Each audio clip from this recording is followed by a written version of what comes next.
Did you know na pwede na kayong mag-book ng Enchanted Kingdom tickets dito sa TikTok app mismo? Ganito lang yan. I-tap nyo lang itong location tag sa video. Check nyo yung deals and tap view. After that, check lang yung combo deals para meron din kayong free Grab discount vouchers. When you hit select, change nyo naman yung inyong date of visit. And next naman ay kung kailan nyo gagamitin yung inyong Grab discount vouchers.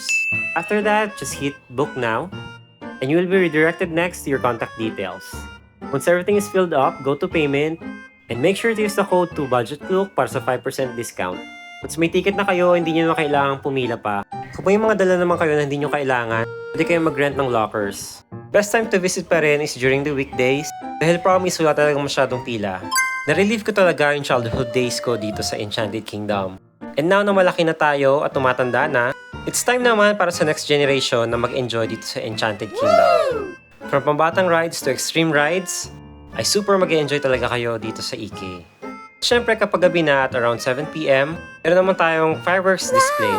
Mapabata man o matanda, I'm sure, mag-enjoy talaga ang lahat dito sa Enchanted Kingdom. By 8pm ay close na ang park. Siyempre pati na rin yung mga other establishments. If nauuhaw ka, may Starbucks naman sa labas. Masaya talaga dito sa EK, kaya naman mukhang napagod ng husto yung baby namin. Pero kung pupunta na kayo, alam niyo na kung saan bibili ng ticket ha?